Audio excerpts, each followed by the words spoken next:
Hello dear student, welcome you back in this physics video. In today's video we are going to cover ferromagnetic material.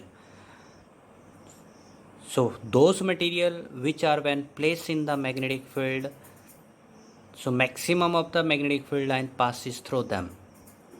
So these material are said to be ferromagnetic. So here we can observe that a material it is placed inside the magnetic field of the two poles of the magnet. So maximum of the field is going to pass through this substance instead of that air.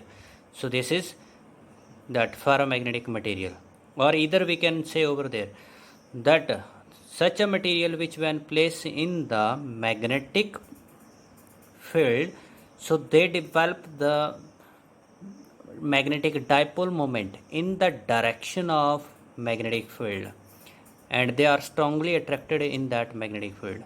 तो ऐसे material जो magnetic field की direction में क्या करते हैं, magnetic moment को जो डेवलप करते हैं और जो मैग्नेटिक फील्ड की तरफ स्ट्रांगली अट्रैक्ट होते हैं. ठीक है. So such material are known as ferromagnetic material. So for ferromagnetic material this permeability, तो इसमें जो रिलेटिव परमिबिलिटी है वो ग्रेटर देन 1000 होती है क्योंकि इसमें ज़्यादातर जो मैग्नेटिक फील्ड लाइन है वो सब्सटेंस के अंदर से पास करती है as compare to the air.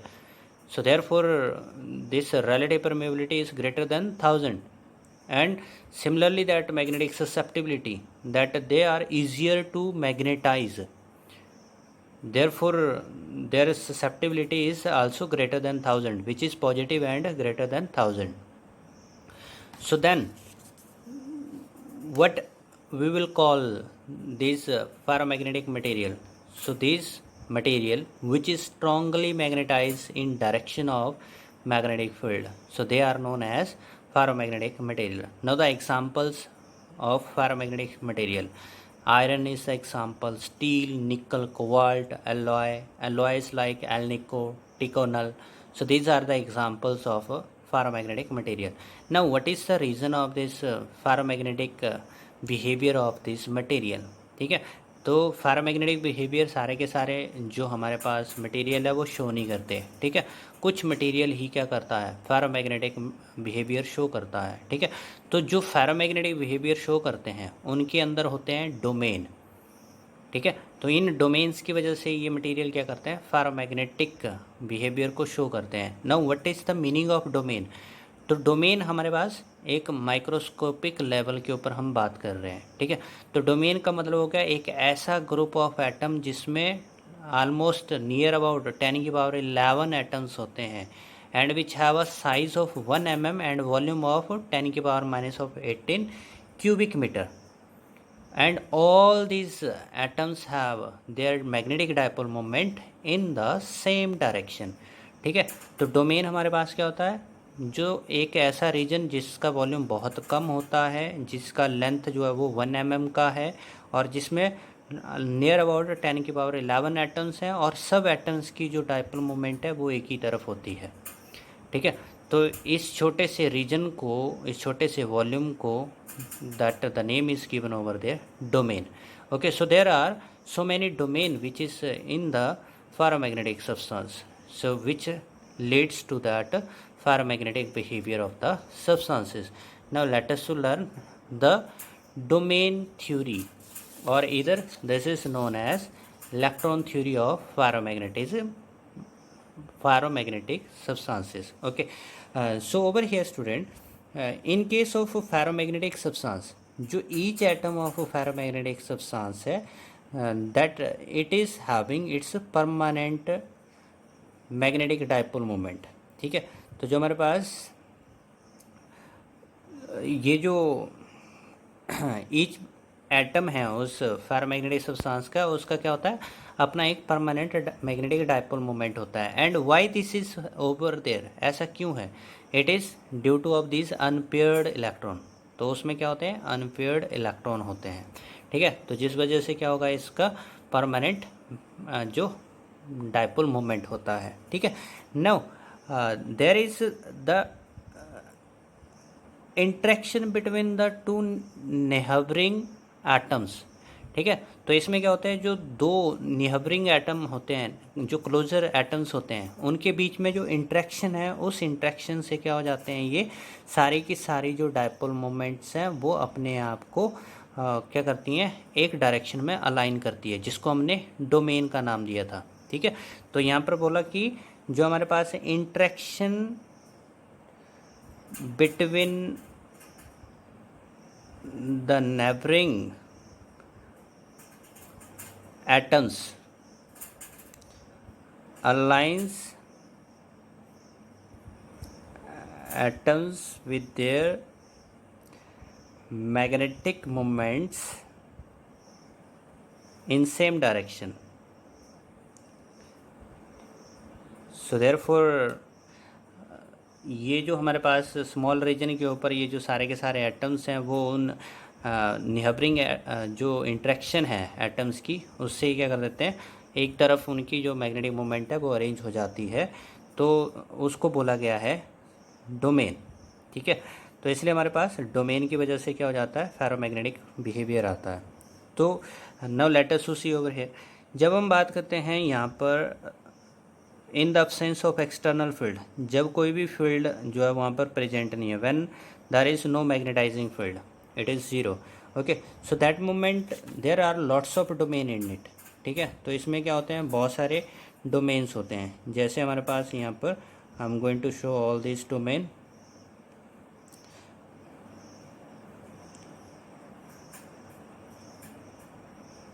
Okay, so here that these are the domain, ये हमारे पास डोमेन है। तो इस डोमेन के अंदर हमारे पास जितने भी एटम्स हैं, ऑलमोस्ट 10⁻11 एटम है, तो वो सारे के सारे क्या होते हैं, उनकी मैग्नेटिक मोमेंट एक तरफ होती है। और ये जो सेकंड डोमेन है, इसमें जितने भी एटम्स हैं उन सब की जो मैग्नेटिक मोमेंट है वो एक ही डायरेक्शन में है। इस डोमेन की जो मैग्नेटिक मोमेंट है सारे एटम्स की, वो एक ही डायरेक्शन में होगी। वैसे ही हमारे पास ये वाले जो डोमेन है उसमें भी जो मैग्नेटिक मोमेंट है वो एक ही डायरेक्शन में है। Okay, so that's over there we said that कि हमारे पास ये बहुत सारे डोमेन्स जो हैं इस फेरोमैग्नेटिक सब्सटेंस के अंदर होते हैं। ठीक है। तो इसलिए when the external field is zero, so that time ये जो जितने भी डोमेन्स हैं वो उनकी रैंडम अरेंजमेंट होती है, जिससे क्या हो जाता है, जो नेट मैग्नेटिक डायपोल मोमेंट है वो जीरो बन जाती है। ठीक है, when there is no field. But when we are going to apply the field, जब हम अप्लाई करते हैं फील्ड को, so at that moment when this field is applied over there, तो उस वक्त ये जो सारे के सारे जो डोमेन है वो क्या करते हैं, अपने आप को उस फील्ड की डायरेक्शन में अरेंज कर लेते हैं। ठीक है। तो इस तरह से हमारे पास और जो बाउंड्री है उनके बीच की वो डिसअपियर हो जाती है। So thus we got over there that all these domains are going to arrange their self in the direction of field. ठीक है। तो इस तरह से हमारे पास सो दस जो हमारे पास इसका फेरोमैग्नेटिक करेक्टर है वो इंक्रीज हो जाता है। ठीक है। Now here the direction of magnetic field is toward right, and that all these domains that get arranged toward that right, तो जिससे क्या हो गया, यहाँ पे ये strongly मैग्नेटाइज हो जाते हैं। ठीक है। Now the next thing is there, अगर हम क्या करते हैं, इस फेरोमैग्नेटिक सब्सटेंस का टेम्परेचर इंक्रीज करते हैं, if we increases the temperature of this ferromagnetic substance, so due to the thermal energy, ठीक है, यहाँ पर क्या हो जाएगा, इस फेरोमैग्नेटिक सब्सटेंस के अंदर जो थर्मल एनर्जी है वो क्या करेगी, ये जो इंट्रैक्शंस थी इन एटम्स की, उस इंट्रैक्शन को वो ब्रेक करेगी। ठीक है। And when that interaction will break down, so due to of this, ये जो हमारे पास एटम्स हैं वो क्या करेंगे, उनकी जो अलाइनमेंट थी वो डिस्टर्ब हो जाएगी, और जैसे ही ये अलाइनमेंट को डिस्टर्ब करेगा तो ये अपना फेरोमैग्नेटिक जो करैक्टर है उसको लूज करता है। ठीक है। What is said over here that in presence of magnetic field I am going to increase the temperature, अगर टेम्परेचर जो है वो इंक्रीज किया जाता है, so that time due to thermal energy, so this thermal energy it will break that interaction, break the interaction, तो जो हमारे पास निहबरिंग एटम्स थे उनके बीच में जो इंट्रैक्शन थी ये उसको ब्रेक करता है between neighbouring atoms. So lose the ferromagnetism. ठीक है, क्या बोला गया, जैसे ही इस सब्सटेंस का उस गिवन मैग्नेटिक फील्ड के अंदर टेम्परेचर बढ़ाना शुरू करेंगे तो थर्मल एनर्जी से जो इंट्रैक्शन है एटम की वो हमारे पास ब्रेक हो जाएगी, जिससे ये जो अलाइनमेंट है वो यहाँ पर डिस्टर्ब हो जाती है, तो जिससे ये क्या हो जाएगा, अपना फेरोमैग्नेटिज्म लूज़ कर देगा and tends to become paramagnetic. और ये क्या करता है, पैरामैग्नेटिक बनना शुरू हो जाता है। ठीक है, this is the effect of temperature on that ferromagnetic substance. Okay, so that's we come to know over here कि जो हमारे पास फेरोमैग्नेटिक सब्सटेंस हैं, जो फेरोमैग्नेटिक सब्सटेंस हैं ये क्या कर जाते हैं, उस पैरा में चेंज होना शुरू हो जाते हैं। ठीक है, so why they started to change, due to this that rise in temperature, due to rise in temperature। ठीक है, so we will say over there is a particular temperature at which this takes place। एक particular temperature के ऊपर क्या होता है, फेरो जो है वो पैरा के अंदर चेंज करना शुरू करता है। ठीक है, तो इसलिए वो temperature, this is given the name of Curie temperature. Okay, so we are going to define over here, this is Curie temperature. तो क्यूरी टेम्परेचर क्या हो गया हमारे पास, the temperature at which ferromagnetic start to behave as paramagnetic. ठीक है, तो ये जो फेरोमैग्नेटिक है वो पैरामैग्नेटिक की तरह बिहेव करना शुरू कर देते हैं, तो वो टेम्परेचर हमारे पास होता है, this is known as Curie temperature। okay, now there is the Curie law which is given in the case of ferromagnetic material as well। तो Curie law क्या कहता है, so Curie law says over there कि जो magnetic susceptibility होगी इस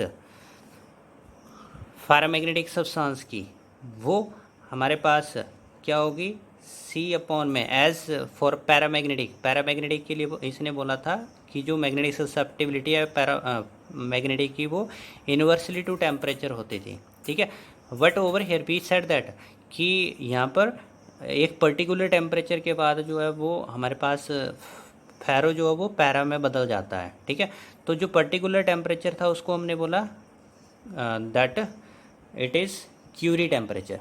ठीक है, और क्यूरी टेम्परेचर के बाद जितना भी टेम्परेचर आप राइज करोगे, ठीक है, तो वो जो हमारे पास क्या करेगा, उस फेरो को पैरा के अंदर चेंज कर देगा। ठीक है, तो इसलिए यहाँ पर जो टेम्परेचर है, this is taken the difference between that excess of temperature and Curie temperature. ठीक है, तो इसलिए ये बन गया हमारे पास T माइनस टी सी, तो जिसमें T जो है वो ग्रेटर देन TC होगा। ठीक है, TC means to say that it is Curie temperature, while this C is over there Curie constant, and that is our magnetic susceptibility। ठीक है, now over here student, ये जो हमारे पास फेरोमैग्नेटिक सब्सटेंस है इनके भी टाइप्स होते हैं। ठीक है, तो ये भी हमारे पास दो टाइप्स के अंदर आती है। एक तो इसको बोला गया that are said to be hard ferromagnetic substance. ठीक है, और दूसरा हमारे पास होता है this is known as soft ferromagnetic substance. ठीक है, तो ये हमारे पास दो टाइप के फेरोमैग्नेटिक सब्सटेंस होते हैं, कुछ हार्ड होते हैं, कुछ सॉफ्ट होते हैं। ठीक है, हार्ड कहने का मतलब होता है that which is not easily demagnetise, जिनका मैग्नेटिज्म आप आसानी से जो है वो लूज़ नहीं करवा सकते, which can not be easily demagnetise.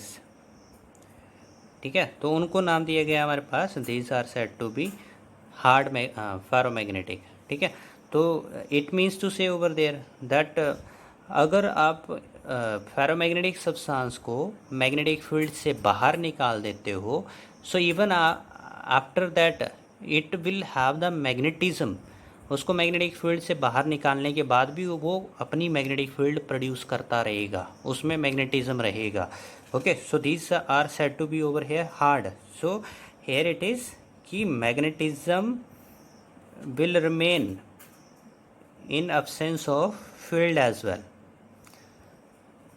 So which are those hard ferromagnetic substance? So we are having the example over here, जैसे लोडस्टोन हो गया स्टूडेंट, ये हमारे पास एग्जाम्पल है उस हार्ड का, और एलनिको जो अलॉयस है ये भी हमारे पास उस हार्ड फेरोमैग्नेटिक सब्सटेंस का एग्जाम्पल है। नाउ ओवर हेयर ये जो हमारे पास एलनिको है इसको क्या किया जाता है, परमानेंट मैग्नेट बनाने के लिए यूज़ किया जाता है। तो ये परमानेंट मैग्नेट जो है हमारे पास वो इन हार्ड फेरोमैग्नेटिक सब्सटेंस से बनते हैं। ठीक है, now if we talk about of soft ferromagnetic substance, तो सॉफ्ट क्या हो गए, जो हमारे पास ईजिली डिमैग्नेटाइज भी हो जाते हैं। ठीक है, तो इसलिए हमारे पास क्या होगा, ईजिली डिमैग्नेटाइज्ड। डिमैग्नेटाइज का मतलब हो गया उनका मैग्नेटिज्म ख़त्म करना, वो हो गया डिमैग्नेटाइज। सो दैट मीन्स अगर आप इनको मैग्नेटिक फील्ड से बाहर निकालोगे तो ये डिमैग्नेटाइज हो जाएंगे। ठीक है, तो इसलिए जो बड़े लंबे टाइम तक ये मैग्नेटिक फील्ड को अपने पास नहीं रखते। ठीक है, तो इसलिए loses magnetism as removed from magnetic field. तो जैसे ही मैग्नेटिक फील्ड से निकालोगे ये मैग्नेटिज्म को लूज कर देगा। Now the examples that it is of soft iron, तो जो सॉफ्ट आयरन है वो हमारे पास सॉफ्ट मैग्नेटिक सब्सटेंस है। ठीक है, तो ये कहाँ पर यूज़ किया गया, वेयर इट इज़ यूज़, तो जैसे हमारे पास जो ट्रांसफार्मर है, तो ट्रांसफार्मर की कोर में हमारे पास सॉफ्ट आयरन का यूज़ किया जाता है। ठीक है, या फिर जो मैग्नेटिक टेप है, तो मैग्नेटिक टेप के अंदर हमारे पास जो सॉफ्ट फेरोमैग्नेटिक सब्सटेंस यूज़ किया गया मैग्नेटिक टेप के अंदर। Okay, so similarly over there जो हमारे पास इलेक्ट्रोमैग्नेट हैं, तो इलेक्ट्रोमैग्नेट के लिए भी हमने क्या किया, ये जो सॉफ्ट फेरोमैग्नेटिक सब्सटेंस है उसका यूज़ किया है। Okay, so thus in today's video we come to know about that this ferromagnetic substance, their cause and the types of this ferromagnetic substance. So thanks for watching this video.